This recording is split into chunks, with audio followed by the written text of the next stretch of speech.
Hi, my name is Jeff Seltzer, and this is my presentation for Partners in Policymaking.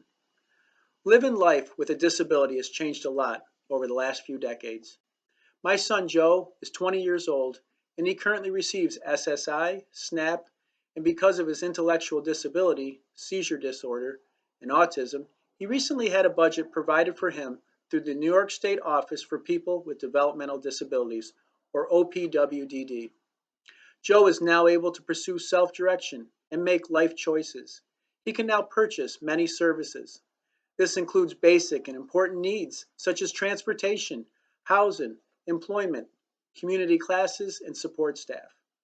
But it also includes quality of life goods and services such as camp, singing lessons, recreational and social activities, gym, and sports memberships, and much, much more.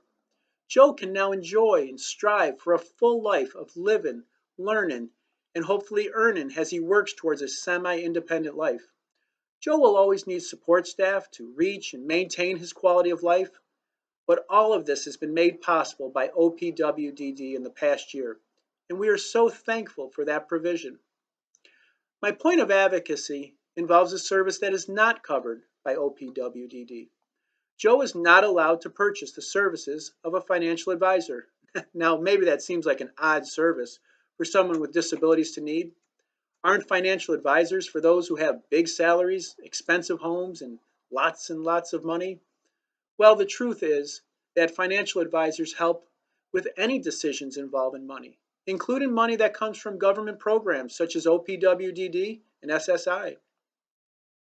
Here is how one financial advisor put it who's well versed in working with the special needs population. Long-term special needs financial planning can be challenging, especially with the complex legal and governmental issues surrounding disability. The wrong decision might create a tax burden or render a child with special needs ineligible for government benefits. However, as a financial advisor with knowledge of government benefits and legal instruments, you can help ensure clients are thinking long term for their children or other loved ones with special needs.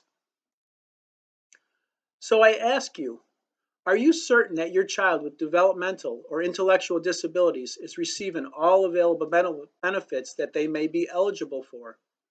And do you understand the legal implications of your own financial decisions as you age and the ramifications for your child's benefits upon your eventual passing? My wife and I are Joe's primary advocates, and we help him manage his OPWDD budget, but we are also in our mid-50s. Joe needs life planning advice because, in all likelihood, he will outlive us. And he needs advice from someone who understands life planning from a developmental disability special needs perspective. For instance, when I retire, does that affect Joe's SSI amount? And what if Joe works? What exactly happens to his SSI? I've heard so many different answers. What happens when I pass away and Joe inherits some money from me? Will that affect his Medicaid waiver? What are his housing options? Can Joe inherit my house without losing his benefits? I only thought of these questions recently when I heard a financial advisor give a presentation about life planning from this perspective. All of the eligibility and entitlement programs that your child with disabilities receives can change for better or for worse as you age, as you retire, and when you pass away. Not all financial advisors understand the programs and services that a parent of a special needs child may be involved in.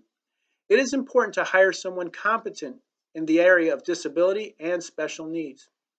But before Joe can even do that, he needs OPWDD to approve that service, just as they would approve a gym membership, community classes, summer camp, or supported employment for physical, social, and vocational goals.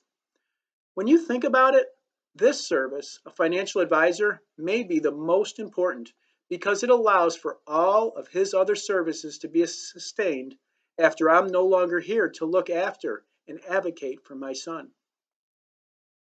OPWDD advertises that, and I quote, self-direction gives you the chance to make decisions about supports and services that help you, end quote. And it's in the areas of relationships, activities, health, home, community, and employment. If OPWDD is generous enough to do that, then I ask that they allow a person under self-direction to seek expert advice on how to make the most of those available resources. I would like OPWDD to allow individuals receiving Medicaid funds under Individual Goods and Services, IDGS, to be able to use those funds, some of those funds at least, to purchase the services of a financial planner who is well versed in special needs planning. The one that we would like to hire to help Joe is a passionate professional who grew up with a sister with disabilities. This advisor's knowledge of government entitlements and programs is a necessary service for Joe so that he can sustain his services over his lifetime. However, the advisor told me that he's tried to have his services covered, and fiscal intermediaries or FIs have denied the service. If you want to learn more and see financial planners with this specialized knowledge near you, you can Google financial planners plus special needs plus New York for examples. Visit websites and read why this is an important piece of the puzzle in preparing, protecting, and advocating for our children with disabilities. OPWDD currently does not allow this service to be paid for in a self-direction budget. I plan to share this concern with the executive director of my son's budgetary fiscal intermediary. With his help, I want to advocate for OPWDD to add this service. I encourage you to reach out to your executive director of your FI and do the same. Thank you.